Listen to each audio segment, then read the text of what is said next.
નમસ્કાર મિત્રો, દેશ અને દુનિયાના સુપરફાસ્ટ સમાચારમાં તમારું સ્વાગત છે। નવી શિક્ષણ નીતિના સમાચારની સૌપ્રથમ વાત કરીશું। તેલંગાણાની સરકારી શાળામાં હવે AI દ્વારા અભ્યાસ કરાવવાની શરૂઆત કરવામાં આવી છે। ત્યારે આગળ વાત કરીશું અમેરિકા અને ચીન તણાવની।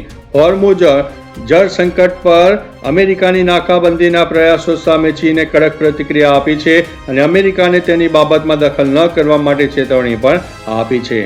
અન્ય મહત્વના સમાચારની વાત કરીએ તો MSP પર ખરીદી।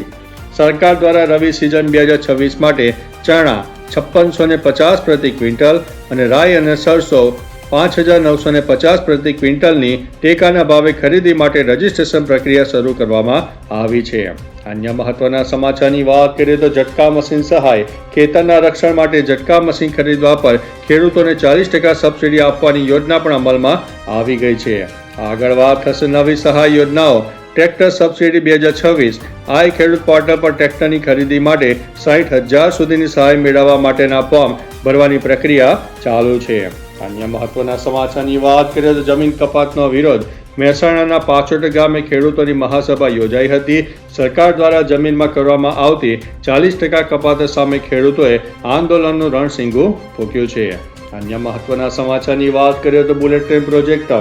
આણંદમાં દુગ્ધનગર થીમ પર આધારિત ભવ્ય રેલવે સ્ટેશન આકાર લઈ રહ્યું છે, જે અદ્યતન સુવિધાઓથી સજ્જ હશે।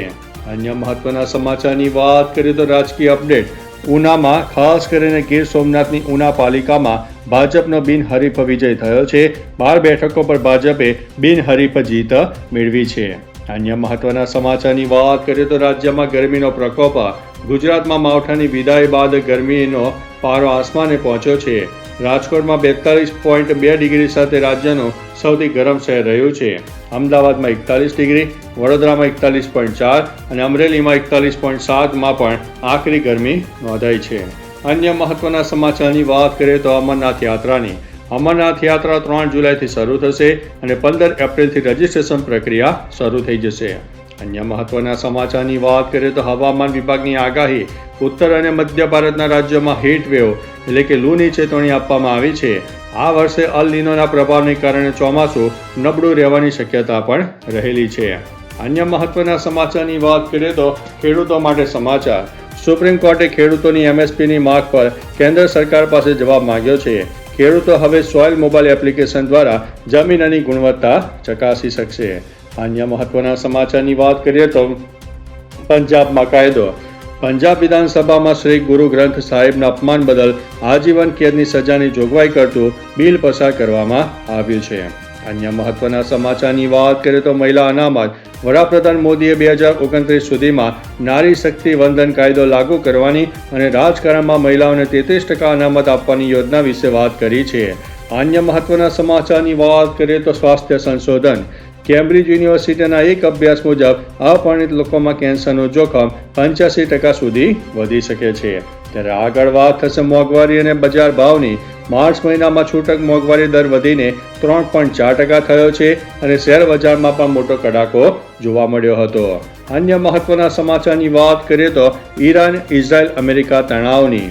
ઈરાન અને અમેરિકા વચ્ચે હોર્મુઝ સ્ટ્રીટ મધ્ય માર્ગને લઈને તણાવ વધી રહ્યો છે। ડોનાલ્ડ ટ્રમ્પે ઈરાની જહાજોને નષ્ટ કરવાની ચેતવણી આપી છે। ભારતે રશિયા પાસેથી ક્રૂડ ઓઇલની ખરીદીનો વધારી છે। અન્ય મહત્વના સમાચારની વાત કરીએ તો બિહારમાં રાજકીય હલચલ।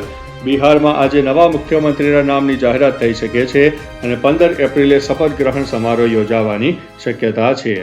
અન્ય મહત્વના સમાચારની વાત કરીએ તો વડાપ્રધાન મોદીનો પ્રવાસ। વડાપ્રધાન નરેન્દ્ર મોદી આજે ઉત્તર પ્રદેશ અને ઉત્તરાખંડની મુલાકાત લેશે અને અનેક વિકાસલક્ષી પ્રોજેક્ટની ભેટ આપશે।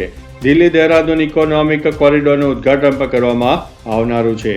અન્ય મહત્વના સમાચારની વાત કરીએ તો doctor BR Ambedkar Jayanti. 14 April 2026ના રોજ ભીમરાવ આંબેડકરની જન્મ જયંતિ નિમિત્તે દેશભરમાં જાહેર રજા છે અને શેર બજાર પણ બંધ રહ્યું હતું। તો ચાલો મિત્રો, ફરીથી દેશ અને દુનિયાના સુપરફાસ્ટ સમાચાર લઈને મળતા રહીશું। ત્યાં સુધી અમને રજા આપશો। નમસ્તે।